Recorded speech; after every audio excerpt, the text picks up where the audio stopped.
Marie Thibodeaux was a remarkable woman, from 1801 to 1881. She was kind, intelligent, headstrong, and never once told a lie. She was also a voodoo high priestess. She lived her entire life in New Orleans, establishing a reputation from an early age as a potent healer and clairvoyant. People traveled for miles simply to visit her apothecary, although many more sampled her legendary concoctions. By the 1870s, she had simultaneously become one of the most feared and revered figures in Louisiana. In 1881, a landowner named Jacob Parrish traveled to New Orleans from Baton Rouge.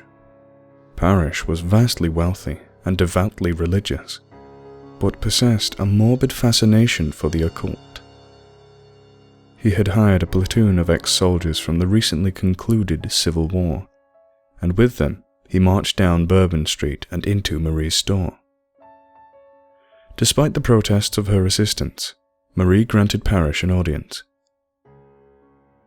He had heard the rumors that the great voodoo queen had discovered the secret to eternal life, and demanded that she yield it to him.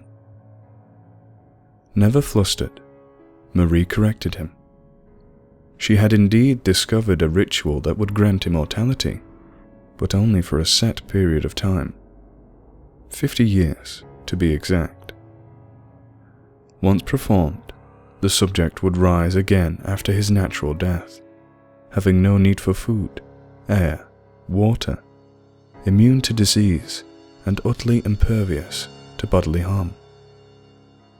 After 50 years elapsed, however, the subject would die once more, never to rise again.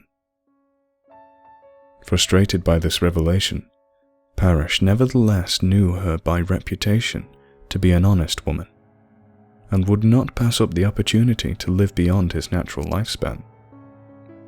Marie agreed to conduct the ritual for him, as long as he vowed to leave New Orleans permanently once it had been concluded. Parrish agreed, and the ritual was performed.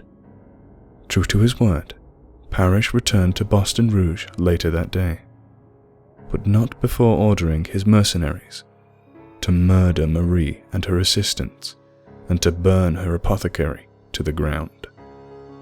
Louisiana folk are renowned for their superstitions, which are many and varied. It was unusual, however, that dozens would later swear that they had seen disembodied shadows making their way en masse up to the parish manse that night. The following morning, the 15 mercenaries were found with their necks snapped, as though they had been twigs. Parrish himself was discovered in his bed, wide-eyed and apparently terror-stricken.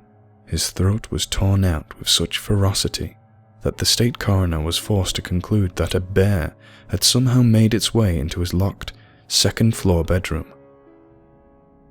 The hints of black magic were not lost on the locals, however, who promptly buried all 16 bodies in Magnolia Cemetery the following day. Marie Thibodeaux was a remarkable woman. She never told a lie, but that was not to say that she never withheld the truth. What she had not disclosed was that the resurrection would not take place until 72 hours after death. When Parrish's grave was exhumed for relocation in 1953, puzzled excavators noticed the singularly deep gouge marks found inside the coffin's lid.